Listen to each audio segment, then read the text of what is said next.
Hello, everyone. How are you all doing? I'm Chris. I'm joining you from Oxford University Press today, and I'm in Oxford right now. Where is everyone joining us from? Let me know in the comments below. We have a worldwide community of teachers, and we really love to hear from you. So please post a comment right now and let us know whereabouts in the world you are and why you joined us. So to tell you a little bit more about me, I'm responsible for delivering a range of our professional development content to you, including our position papers and our focus papers. So if you've downloaded any of them, I'm the one who puts them all on. So I'm really excited to be joined here today by Paul Woodfall. Paul is OUP's regional training coordinator, hi Paul, for the Middle East and Central Asia. He's given training workshops from K1 to K12 and trained English faculty at universities all over the world. Before joining OUP in 2011, he spent 9 years as an IELTS examiner and an IELTS examiner trainer, as well as a teacher and a teacher trainer based at the British Council in Dubai. Paul is specifically interested in learning by doing and promoting a greater understanding of student-centered inquiry-based learning approaches to encourage critical thinking and the development of good study skills at all levels during the educational process. So welcome to the stream, Paul. I think this is your first time joining us on Facebook. How are you doing? It's great to be here, Chris. Thank you very much. I'm very well. Coming to you from Dubai. It's about 29 degrees. Very. Oh, I'm jealous. Very moderate kind of weather for this time of year. Yeah, here in Dubai. In the UK here, it's sort of springtime, so about half the days it's very summery and half the days it's cold winter, and it just bounces between the two. So, right. I'm in Oxford at the moment. Paul's in Dubai. Where is everyone else joining us from? If you're just joining the stream now, please do tell us. We love to know where everyone's joining us from, so please post in the comments below. Wow. Yeah, I think I can see we've got some people from all over the world. So we've got people from Italy. Hi, Constantina. We've got Natalia from Lithuania. Hello. We've got someone from Peru, Juan. So really all over the world. So welcome to the stream, everyone. Hello, Juan. It's great to have you. So what are we? Sorry, let me get back into the swing of things. So nice for you to join us all. I'm really glad to see you and have you here with us to learn about using literary text in the ELT classroom. That's what we're here to talk about. That's what we're here to talk about. So we've just launched a focus paper on this topic, and we're really excited to share it with you. It's about 4 or 5 pages. It's filled with bite-sized tips and advice. It's got discussion points. It gives you everything you need to know to really use literary text to your best advantage in the classroom with your students. And we're hoping to share some of the tips and ideas from this paper with you today and really talk about how you can use literary text in a variety of ways, both for intensive reading and for extensive reading with your students. So let's jump in. Paul, you're the expert. Can you tell us a little bit about using literary text in the ELT classroom, what the value of it is, what makes it different from other sorts of texts, and what does it add to teaching? Okay, well, when we look at texts, there are a variety, of course. We have nonfiction and we have stories. And we'll just pop up, they've got a slide here that shows us a quick summary of the type of text we have. Nonfiction, of course, these days tends to be in PDF format online. So if you have bought a car, yes, you can have a big manual in the boot of your car, but that manual can also be accessed online. Cookery books, all kinds of things have turned into ebooks. Myths, legends, fables, classics, short stories, poetry. We have a huge amount of genre, comics, graphic novels. We could even consider films and documentaries and music, lyrics for songs to be literature. They're slightly different in the classroom, and we're going to discuss what we can do with authentic literature in a moment.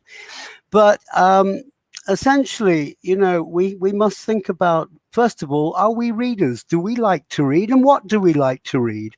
I'd actually be curious to know what everyone in the comments likes to read, what genres. Do you like reading in your own language, in your first language? If you're in Peru, do you like reading Vargas Llosa, for example? If you're in Lithuania, what kind of books do you read? Are you reading in English as teachers? Romance, comedy, tragedy, espionage, thrillers, murder mysteries? Let's find out, Chris, what people are reading as teachers. Because I think, we don't have to be a reader to use literature in your classroom, but it helps if you are an avid Hmm. reader and you enjoy reading, because you give that to your students, that love of reading. You will pass it on to your students. And if you don't like reading, it's a bit wow. Iwa likes suspense thrillers in English. I wonder what authors you're reading, Iwa. Thank you for that comment. I'm a big, um, I'm a big fantasy is probably my favorite genre. So I read one ah that recently, The Night Circus. It's about a magic circus, which is very exciting. ah Um, and then I'm also big into I did literature for my degree, so I'm big into Shakespeare. I've got A Midsummer Night's Dream as well. That's another one of my favorites. fantastic. We've So got we Laura into detective fiction in English as well. detective fiction. So, oh, this is interesting. I think Laura's going to enjoy the little activity we're going to play now, which is a game called Guess the Genre. I'm going to hold up three books. I'm going to hold up the first one, which is called, let's take my finger away, it's called Agent Running in the Field. I wonder what genre, Chris. I wonder what our viewers think what is this kind of book? Just by Oh, looking at the cover. What kind of book? I'm gonna have trouble here now because there's some people still answering the question, what books do they enjoy? We've Okay. had Natalia say romance and tragedy, which I don't think she's responding to Agent Running in the Field. Um, No, I don't think she is. No. so we'll see what people say there. We've got someone else saying sci-fi and dystopia. I again don't know whether they're describing the novel Wow. or their own. Agent Running in the Field. I mean, my guess is going to be. I've not read it before, but because you got the word agent in there, I'm going to go with a spy novel. Because I think Hmm. that makes the most sense. Okay. Let's just remember what we're doing here. I put Yeah. up the front cover of a book, Agent Running in the Field. It's a book I bought recently. I Do wonder people what think I'm right genre. there, by the way? If people think I'm right and it is a spy novel, do If say. they think you're right, then put it in the comments section. My second choice for this session is A Tale of Two Cities by Charles Dickens. What kind of book is that? I know that one, so I'm not going to guess. I've read that one before. I wonder if people know it as well. And please, in the comments, put in what you think, what kind of genre that is. And my third choice is The Woman in the Window. What kind of genre is this? As I say, that's something we can do in class, and we could use the original books if we wanted, depending on the level of our students and the purpose of the activity. It's basically, Sharak says that Oxford Bookworms has a variety of subjects. Indeed, Sharak, they do. Thank you for that comment. We will be looking later on at graded readers. So thank you for your comment. And we will be mentioning the Oxford Learners Bookshelf. You can try some free samples of our ebooks anytime visiting oxfordlearnersbookshelf.com. So going back to my favorite, my choice of the three books that I have here in my hand, let's just flash them up on the screen. And there we have A, Agent Running in the Field, B, A Tale of Two Cities, C, The Woman in the Window. Do we have in the chat? Do we have any comments? So We've had a Ewa guess for says the woman in the window. we had a guess for The Woman in the Window. You think it's a thriller? Okay. Thank We've you, also had Ewa. Nancy is Nancy, there as well. right? So it looks like we've just left A Tale of Two Cities. Nobody responding to that in terms of genre. We've got Laura saying it's a novel, with Novel, many exclamation marks, or she might be again exactly. describing what she enjoys reading. Um, She might be, we've got indeed. a comment saying Agent Running in the Field is a thriller. It is, yes, it is a thriller. It's what kind of thriller, though? That's the point. Hmm. You mentioned spies because of the word I'm gonna agent, guess a didn't spy you? novel. So my guess is overall. I'm gonna give my guesses. I think everyone's. I think we've had people guess a lot of them, and I think most people are right. Yeah, So I think Agent Running in the Field. I'm gonna go with a spy novel. A Tale of Two Cities. espionage. I I know A Tale of Two Cities already, so it's kind of cheating. But that one's a classic. It's a historical novel by Dickens. Okay. And then The Woman in the Window, as everyone has said, is a thriller. It's a That's going to be my psychological guess. thriller, yeah, and it's one of these books you can't Ah, put down. Laura, Dickens is a classic novel. Thank you for that, Laura. Indeed, Dickens is a classic story written 160 years ago. Now, we've guessed the genres. We're now going to look at the first lines of each of those books, and you have to guess which book it is. And just before we do, I'd like to say that another feature that makes the literature different is that each individual author chooses his or her characters. That makes it unique. Each individual book is unique. The events in that book, the words chosen by the author, the sentence construction. You can read certain authors and you know who they are. If I gave you a sample of 10 different texts, short texts, and there were 2 authors I wanted you to find. If you knew those authors, you probably would be able to identify their style of writing, their use of simile, metaphor, rhyme, alliteration, all of these, whether they use flashbacks or if they have a linear narrative, all of these are features of literature that generally make it quite difficult to use authentic literature in the ELT classroom. I'm just flashing up a question which I think is important. So we have a question saying, are these books suitable for 12-year-old children to read? So what I would say in this, I think this is a really interesting question. So with children, you can use either full literary text or you can use graded readers, and they're both. It depends on their language level, really. But what I find interesting is the activities we're discussing that you can use with full literature book. You can also use with graded readers. So you can use both. And the other thing I would add to that question is that I think I read originally, I was about 12 when I read A Tale of Two Cities, but as a first language English speaker. And if you're teaching students who are 12 and English is not their first language, then I don't think it would be appropriate. Culturally, there's a lot there, I'm not sure where you're from, but in terms of cultural awareness, there's a lot of things that students have to know about the time that Dickens was writing in. So, and a thriller, psychological thriller, and definitely not appropriate for 12-year-old children in whose first language is English. Definitely not appropriate. An agent running in the field, probably not either because of the content. But let's have a look at the first. Yes, Chris. Sorry. And I was also going to say the things we're discussing here with simile, metaphor, rhyme, alliteration, all these features are things which are throughout literature. But not necessarily the things we would be focusing on with ELT exactly classrooms. No, they're just the features that makes literature different. Of course, poetry is a lovely, if you like poetry has rhyme, alliteration, and metaphor, and all of those features. Not at all, Feiruz. Thank you for joining us. That's a nice comment, Chris. We do have a very lovely audience.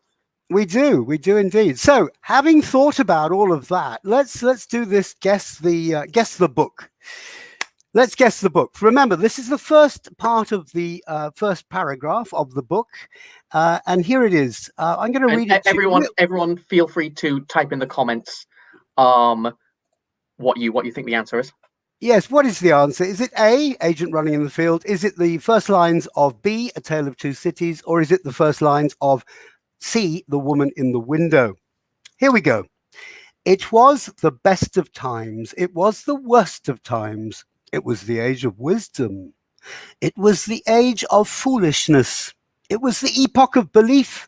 It was the epoch of incredulity. What do we think?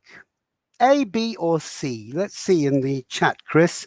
While we're waiting, chat in the comments. Let's see, while we're waiting, I'd just like to pick out a few language points here because I think it's really, really interesting.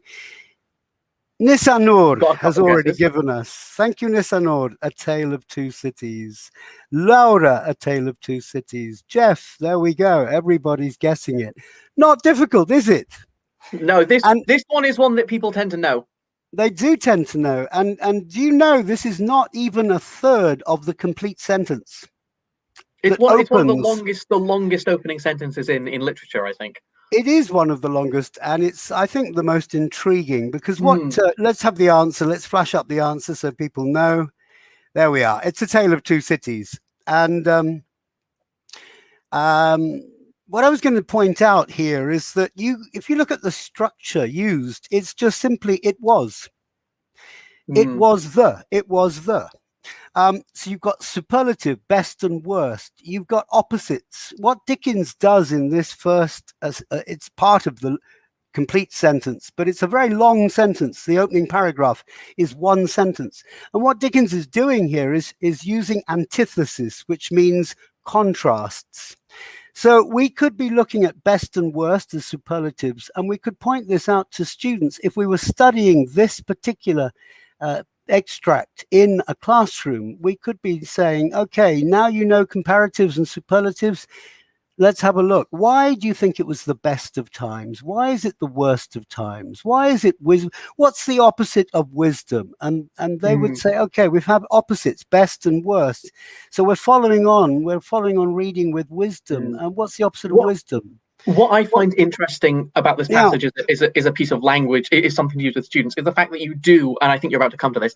You do have these words which are quite unfamiliar. You have epoch. You have incredulity. you do. Um, you do have foolishness, which students might be unfamiliar with, but they can guess from the context. It's a great exercise for getting students to interact with a very Mm, small extract, and show them that what the writer is doing is highlighting contrasts, and the rest of this sentence goes on to highlight further contrasts. And at the end, Dickens says, we can apply this to the times we live in, but I'm introducing an epoch, an era, a time before writing of this novel. And very often people cite these words to talk about today in 2021. Um, Interesting, very interesting. Notice it's long, lots of commas, and the sentence hasn't finished. Let's compare that with the next Guess the Book, which will be between A or C, agent running in the field, the woman in the window. I'll read it while you're thinking. Our meeting was not contrived, not by me, not by Ed, not by any of the hidden hands supposedly pulling at his strings. I was not targeted. Ed was not put up to it. We were neither covertly nor aggressively observed. He issued a sporting challenge. I accepted it. I wonder what our viewers think. Is it So, A or is it C?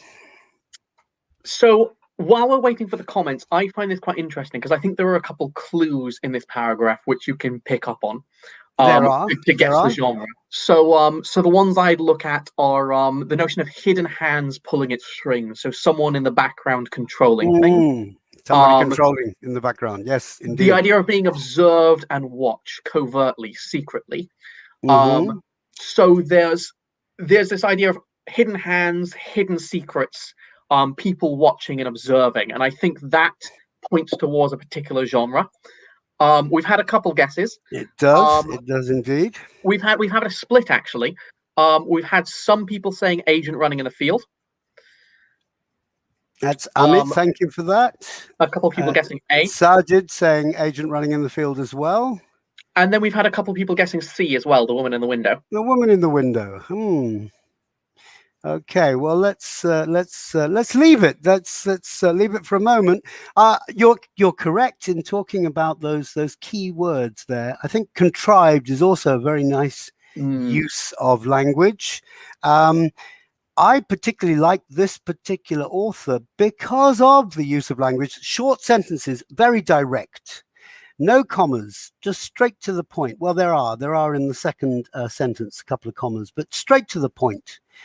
Facts, putting the facts on the table. It's almost like the person who is narrating is telling us about replying to somebody interrogating him or her. mm, So, and as you said, Chris, covertly, aggressively observed, the idea of somebody in the background controlling. So I think we can now flash up the answer, and Thank you to those of you who said A. Absolutely right. It's We've had a a lot spy more novel. guesses, a lot more guesses from A now. Yeah, a lot more guesses. It's a spy novel.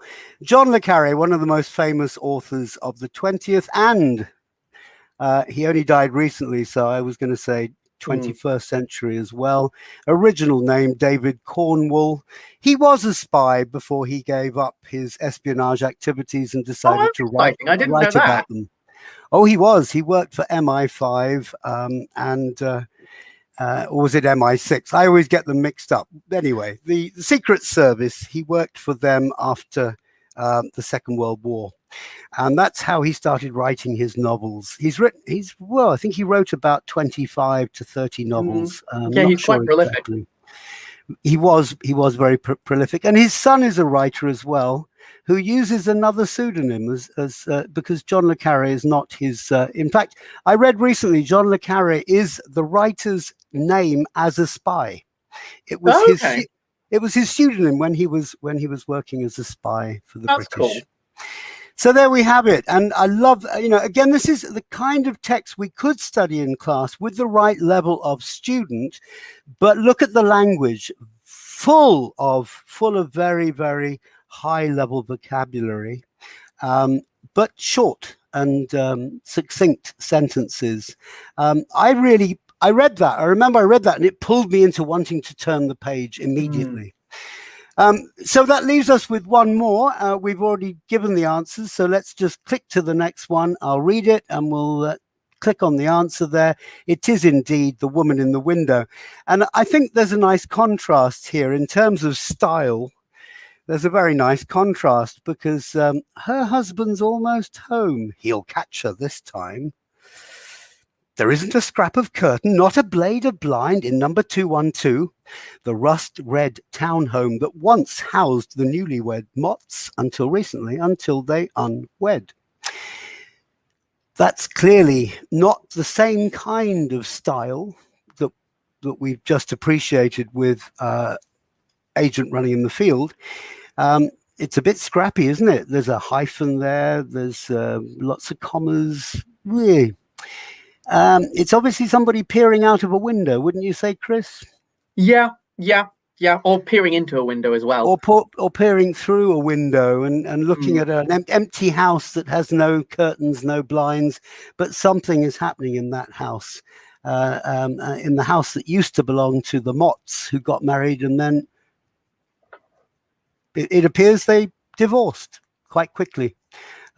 Leaving the house empty until somebody who we don't know who they are, but we might find out if we carry on reading. So there we have it. 3 different openings to 3 different novels. Can we do this with our 12-year-olds, for example? That was the question by Joan Bouiti, and I thank you for that question. We could do it with readers that are appropriate for a 12-year-old. We could show them the cover of the book. We could show them the first lines or the first paragraph, depending on how long, and we could do the guessing game with them. They would enjoy it. They would enjoy it. It would be good intensive language practice for a class if you wanted to do that. You would make sure that you're showing very different genres of books. So you might have a non-fiction, a fiction, comedy, and a fiction, maybe a ghost story, or maybe a collection of short stories.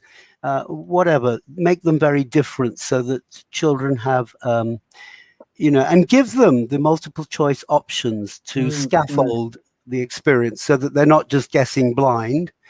And then you can look a bit at the different types of language if you felt that it was appropriate. We will be looking at graded readers in a moment, because graded readers, I'm sure, as teachers, we do have access to graded readers for any level and any age of student, and I think that's an important thing to do with graded readers in the classroom. Yeah. Before we move on, I just want to flash up to everyone. For those of you just joining us, I want to flag up our latest focus paper on using literature in the ELT classroom. It gives you Mm. expert advice on tips on just the sort of thing we've been talking about. So if you want more activities, more advice to do the sorts of activities we've been doing, you can download that at the link in the comments, and it's free. You just need to sign in. But I just thought I'd flag that up for anyone who wasn't here yet. So, Paul, Yeah. you've told us a lot about intensive reading. Could you tell us a little bit about extensive reading as well? Yeah, just before I do, Sylvie Fort Orengo has put in a comment, a question actually. She says, what age level would you teach Dickens to? Um, if kids are English native, I think we've answered that. We can use Dickens for children in if their English is their first language. We can use Dickens at around about 10 or 11 years of age, depending on what we're doing with the text. But what about foreign learners? Well, one thing, Sophie, I would say is that you can read Dickens in a graded reader format, which is And simplified. I think we do have some Dickens graded readers. We definitely do have, and the Christmas Story, for example, Christmas Carol, we Mm. definitely have that in graded readers.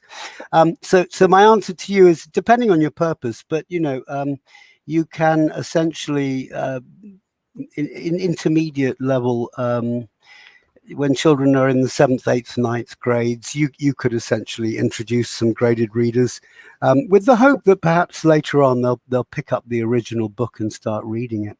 So yes, let's move on and let's have a look at graded readers, because as we've seen, authentic literature is messy, it's chaotic for teaching, but we can take little extracts and we can do things with them. They are, books are usually not written, with your 12-year-old boy or girl in mind. They are written for a specific audience. And the ones I've been using as examples are for adults, with the exception of Dickens, who could be for teenagers. Usually the language is ungraded, though. I don't think Dickens was writing for 12-year-olds at all. He was writing his books for his audience, who were the readers of the newspaper at the time, when he wrote serialized chapters every week in the newspaper. But the point here on the slide is that they're ungraded, but usually in first language speakers will pick up a book that's appropriate for them and their interests. And we want to try and emulate that in in our teaching environment. We want to try and get their interests and make sure we give them a range of books for them to choose from. And of course, graded readers and reading for pleasure is very much on the agenda. Talking of reading for pleasure, if we look at the next slide, we can see a couple of suitcases. I think you can make out they're suitcases. They're actually wheelie cases where you pull up the handle and you can wheel them along behind you. I remember doing that once upon a time through airports. Do you remember that, Chris? Traveling Yeah, by plane? yeah. Well, a long time ago it seems now. It seems like a long time ago that we traveled around the globe madly with our wheelie suitcases behind us. And the idea of these wheelie suitcases with the books in them is that they were actually libraries. This is a photo of a couple of wheelie cases with the books, the appropriate level books, for classes in Italy during the Read On project. And Read On incorporated around 45,000 readers, and they had their own class libraries, and they set up their libraries, administered them themselves. In other words, a student would be the librarian and would give out the books. And the only real requirement was that you chose a book you wanted to read. And these are graded readers, so they were deliberately chosen for the class at a level below their ability with English. And that is very, very important. With reading for pleasure, you don't want a child or an adult reader, learner of English, to be struggling with vocabulary. So the rule of thumb is, out of 100 words on a page, 95 of those words are known to the reader. We've actually had someone say just that. Have we? Yes, ruler. Do you agree that to determine if language level in authentic text is appropriate for to test learners, can they read a couple of pages to see how many unknown words they've got? If there's 5 or more unknown words, it's supposed to be too difficult for a particular learner. Yes, in terms of reading for pleasure, not intensive reading in the classroom. But you're absolutely right, Ruler. Thank you for your comment, because that's why we have to be selective in what we offer as choice of reading material to our students. We know if we're teaching a group who are at B1 level, we know that it would not be suitable to give them readers at a B1 level. Too many unknown words, therefore safer to give them A2 level readers. And in some cases, we might want to say, try these at A1. For those in the class, because we want to be as inclusive as possible, we might want to give a choice of a little bit easier as well for some of our students who may be making slower progress in the language. If they're able to read and understand and enjoy what they're reading, then you can bet that their English is developing. They may not show it immediately, but they will later on. So that's a quick look at reading for pleasure, what we call extensive reading. And we have looked at a little bit of intensive language analysis there with Dickens. Let's spend a few moments thinking about the differences between intensive and extensive reading. I think this is quite easy. If our viewers would like to post a comment, what is the purpose of intensive compared to extensive reading? Information and enjoyment, translation and full comprehension. Which is intensive and which is extensive reading? And thank you again, Ruler, for your comment. That's very apt. Yes. While we're waiting for comments, I've got some nice ones which people have been saying, which I want to flash up. Yeah, go ahead. So, Jeff has talked about earlier in response to the question about using Dickens with students. He has a course using David Copperfield and Great Expectations in Readers in Book Club School. Wonderful. And I think that is a wonderful. It is great that with books like these, with literature, you've got the original, but then you've also got the reader, so you can really use them at any level. Yeah. And I really like how these books, especially the classics, have inspired so many adaptions as well, and they're read by so many people across the world. I think David Copperfield is my second favorite Dickens book. I'm not actually a great fan of Great Expectations, but I quite like Great Expectations. I found David Copperfield to be intriguing. Yeah, it's autobiographical, so yeah. Do we have any answers in the comments, Chris? I don't think we do yet. About which is which. So okay. Should we flash up the answers? And well, then... I'm gonna throw out a guess. Okay. So I'm going to guess that, given what we discussed, I'm going to guess that translation and full comprehension is more about intensive reading. It's more about intensively examining the text, and that information and enjoyment is more extensive. It's about reading for pleasure. I think I would agree with you there. Exactly. I think we gave it away when we put reading for pleasure. Extensive reading is about gaining information about the world, about the language, the use of language, but enjoying it. So the purpose of extensive reading is enjoying using your knowledge of the language you're studying and applying it to imaginative scenarios. Whereas intensive reading is about, understanding 99% of everything you're reading and even translating it into your own language. So that's the purpose of intensive and extensive reading. Let's move on. We've had a couple guesses come in now. A couple of people have commented. Okay, so Alicia says information enjoyment is presumably extensive reading. Monica said Monica. Yep. And that intensive is for detail. So okay, yep, you're on the right tracks there. And I think you've just answered that, Monica, yourself by if we're looking at the focus. If the focus is for overall meaning, what is it, intensive or extensive? If the focus is on the individual words and the structure used, I think, Monica's already answered that question. Yeah, I think she has. Yeah, she has. So extensive, the focus extensive is more general, it's the overall meaning, and intensive is focusing on the words and structure, it's for the detail. Yeah, so thank you, Monica, for answering that question as well. Let's just pop up the, overall meaning, not looking at the details so much, getting a general idea. Whereas intensive reading in the classroom, we are looking at the choice of words, we are looking at the structures used.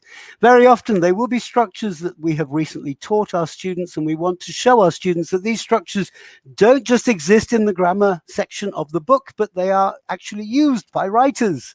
And again, Jeff's idea of David Copperfield and Great Expectations is a great way to highlight language that has recently been taught in the classroom and get students, underlining it, looking at it, and talking about the use of vocabulary and structure. So let's move on from the purpose and focus to the amount of reading. In one case, we have short targeted selections. In another case, we have many whole texts, which could even read up to 1 million words in a year. I think the answer to this, Chris, is fairly obvious. I think this one too. Let's see what people say, though. Let's see what people say. I mean, can you imagine? I do think one of the things is that phrase, 1 million words a year, it sounds like so much, but actually when you think about it, doesn't it? Yeah, it's not as much as people often think. Because a long novel's about 100,000 words. Exactly. So there's only 10 of those in a year is 1 million. And then, of course, you've got so many other things. You've got graphic novels, you've got non-fiction books, magazines, they all count. Even subtitles on films count. So indeed, they do. Yes. Even the yogurt container you eat in the morning for breakfast, maybe you might want to read in English.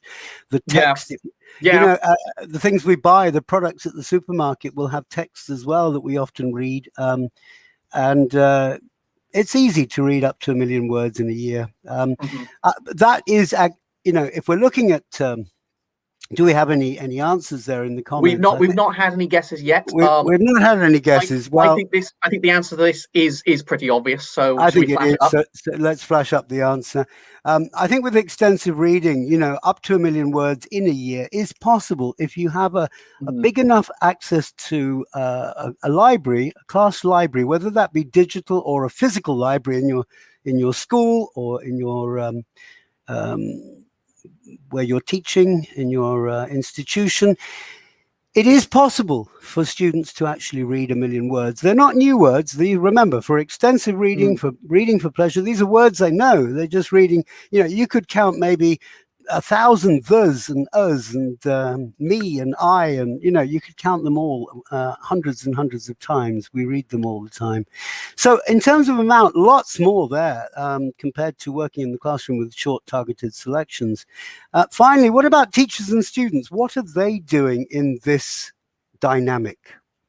And this, I think we'll leave this for a moment so people can post their comments. Teachers' roles and students' roles in intensive and extensive reading.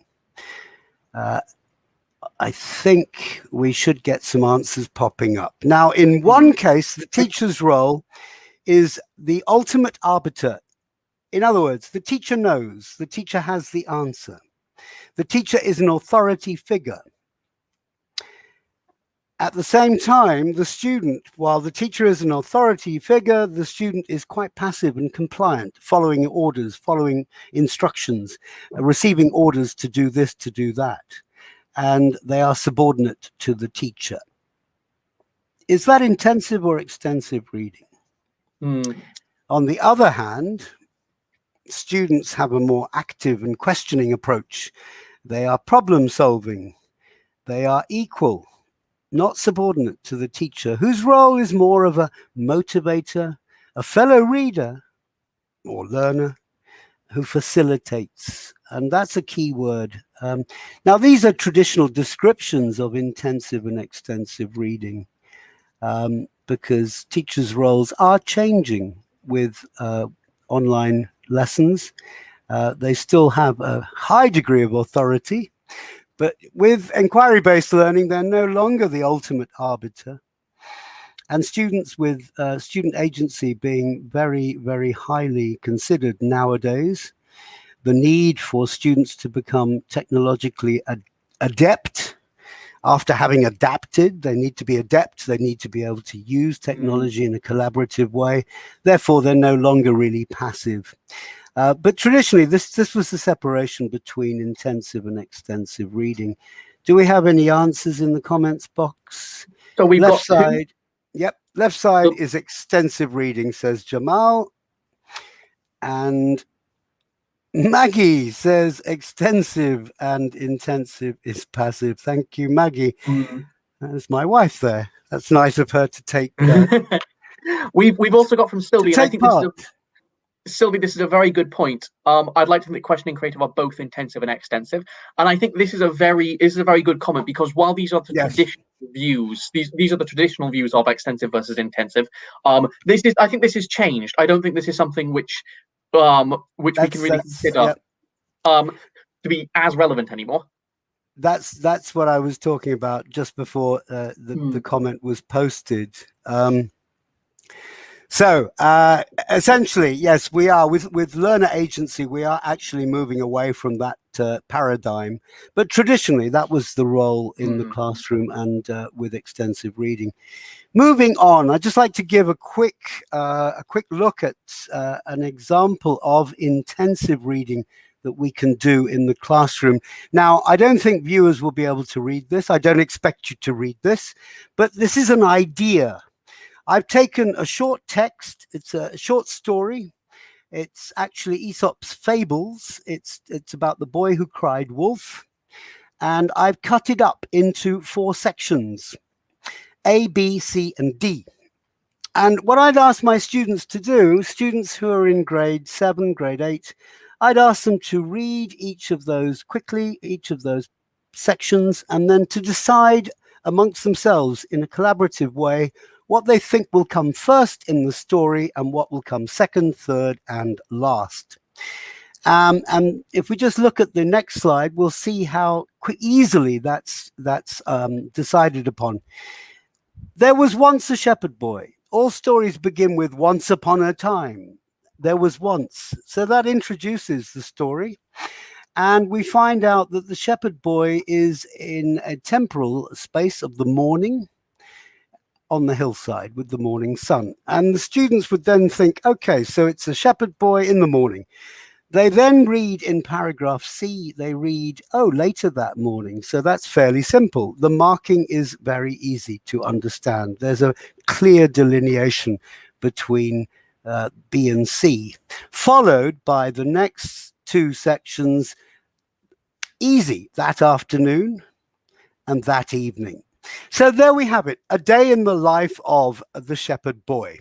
We also have some key vocabulary which is highlighted that can be guessed at, but it's not intrinsic to doing the task. To understand or not understand those words, prowling, wailed, wandered, there's quite a few words here that my students may not understand, but they don't need to with that exercise. So the first thing is we can do an ordering activity to get students into a text.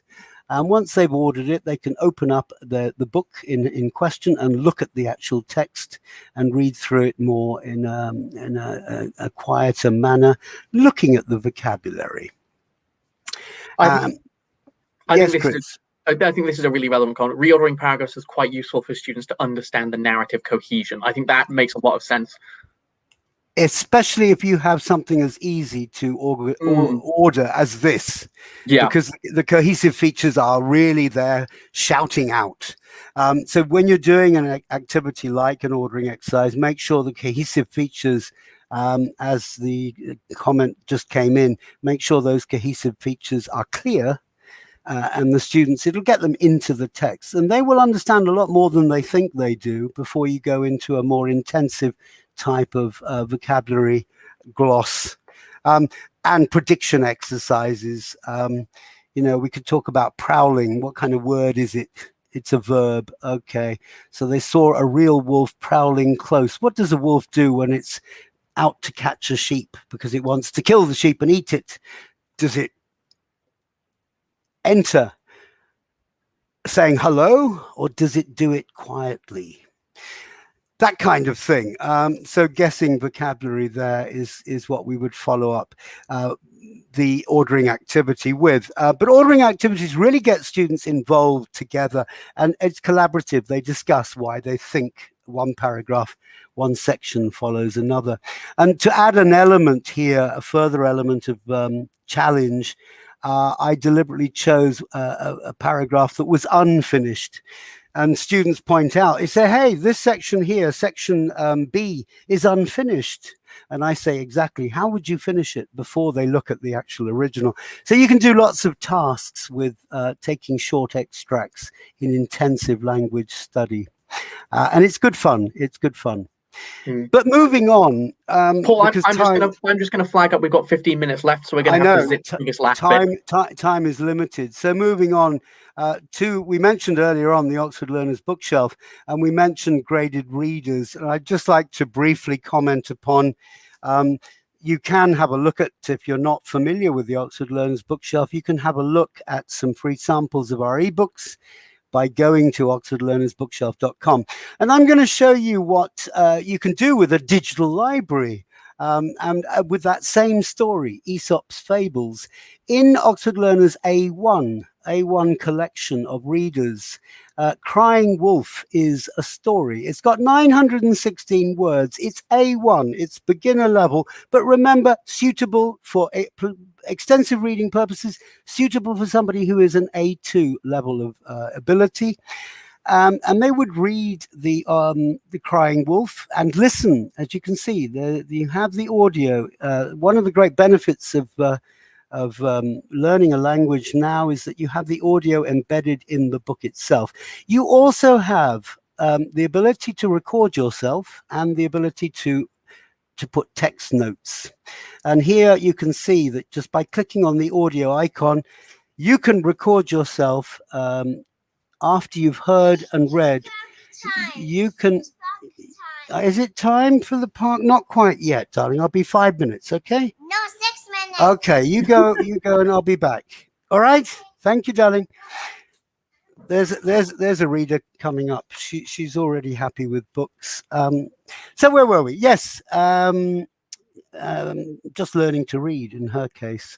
Once the student has read through and studied the language, they can record themselves and check their pronunciation with the book itself, or with the audio recording.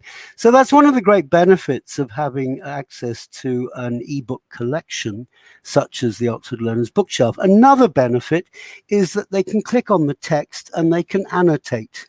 Just like I remember annotating in the margins of my books when I was learning to read and write last century. I won't say exactly when, but it was definitely not in this century.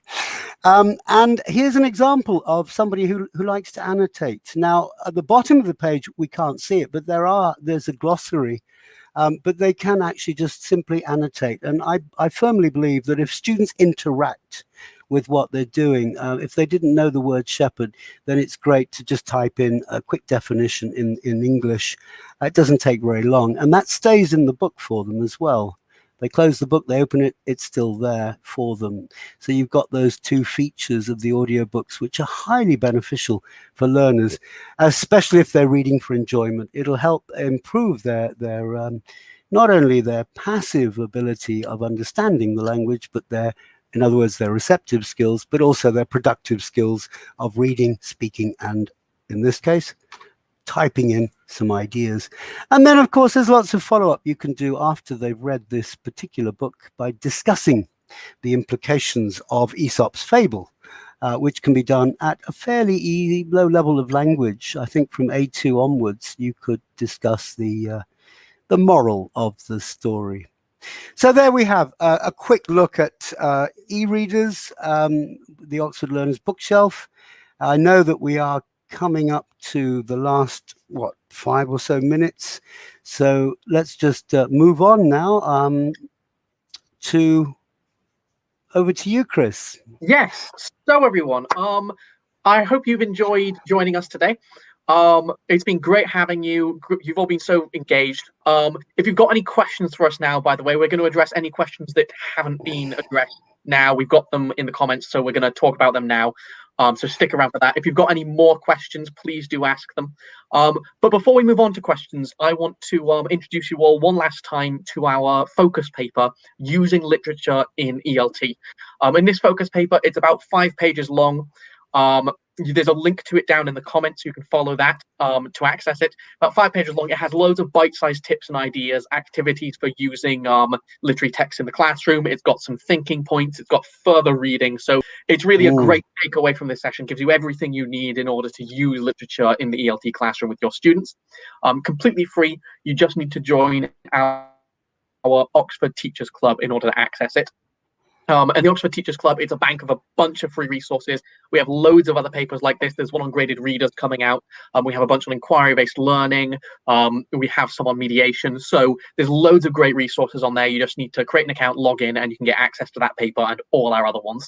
So really encourage you to do that. And yeah, I hope you do, and I hope you find it useful. But before we finish, and before we let you all go, does anyone have any questions for us or any thoughts, final thoughts about using literature in the classroom? And you brought your book. Yeah, she's brought a book for me. Oh, that's while we're exciting. waiting for questions. Pepper's Busy Day. Pepper's Busy Day. That's a lovely book, darling. I know. I like to read that with you. It's good.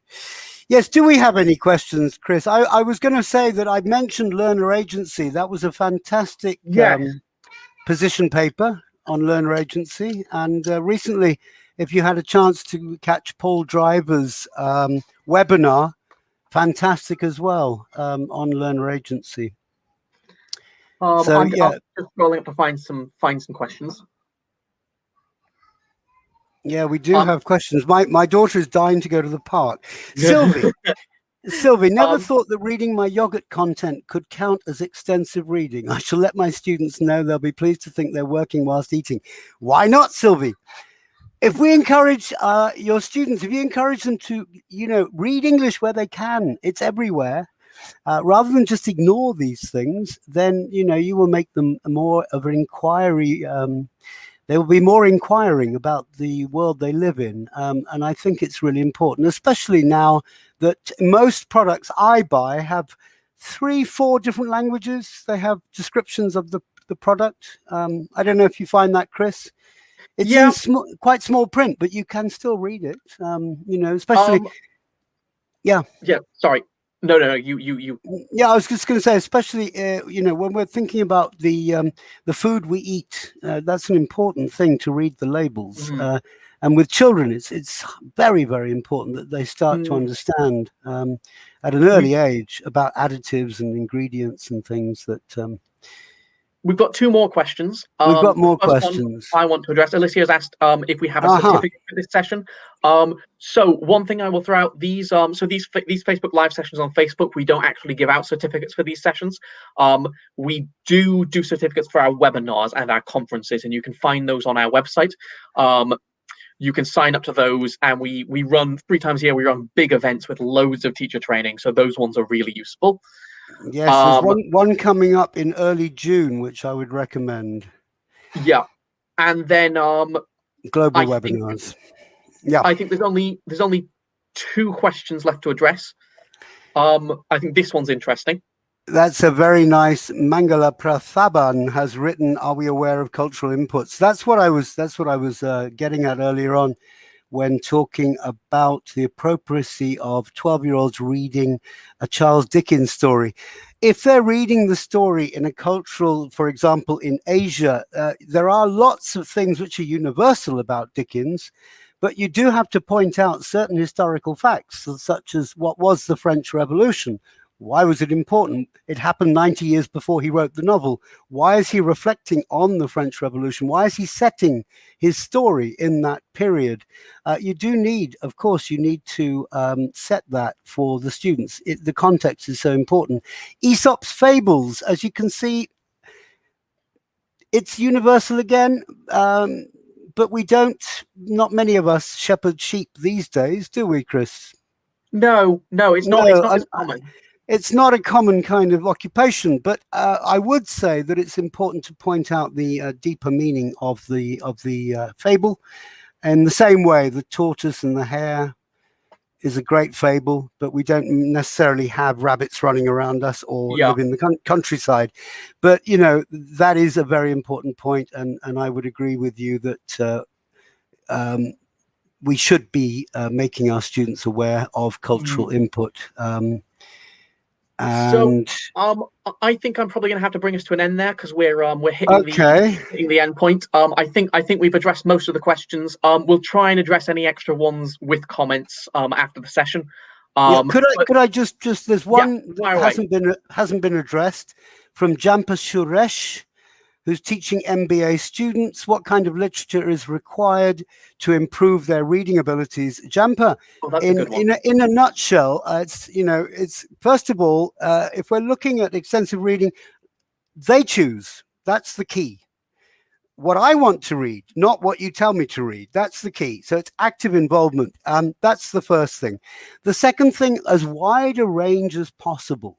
But if they are motivated to read it because of the topic, the subject, the theme, then they're more likely to improve their reading ability than if they have not chosen it and the theme is something completely unknown to them or uninteresting.